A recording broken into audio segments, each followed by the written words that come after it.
boleh nggak bikin perjanjian utang piutang dengan bunga 10% per bulan? Ya kita tahu ya bahwa dalam perjanjian perdata itu kan ada kesepakatan ya jalan gitu. Tapi harus diingat bahwa ada kepatutan dan kewajaran. Ada perkara dan saya sudah tulis di buku ini mengenai kondisi yang sama seperti ini. Ya, yang namanya orang butuh uang itu kadang-kadang mau dibilang bunga berapapun oke, setuju aja. Dalam kasus ini bunganya itu 10% setiap bulan.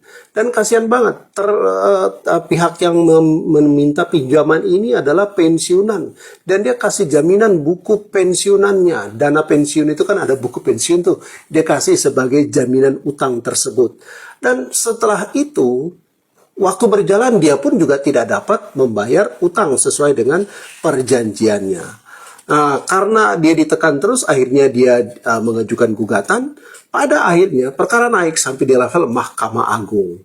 Nah, Mahkamah Agung yang mengadili perkara ini mengatakan bahwa bunga 10% yang mereka sepakati adalah terlampau tinggi dan bertentangan dengan kepatutan dan keadilan.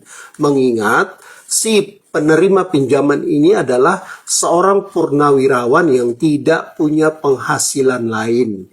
Ya, jadi disebutkan juga bahwa ketentuan dalam perjanjian itu untuk menyerahkan buku pembayaran dana pensiun sebagai jaminan juga bertentangan dengan kepatutan dan keadilan.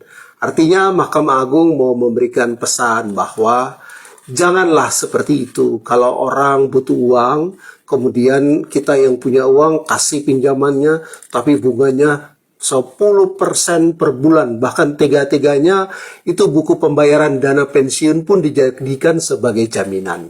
Karena itu bagi teman-teman ini perlu untuk kita pahami bersama bahwa ada yang namanya kepatutan dan keadilan dalam sebuah transaksi pinjam meminjam. Oke? Mantap.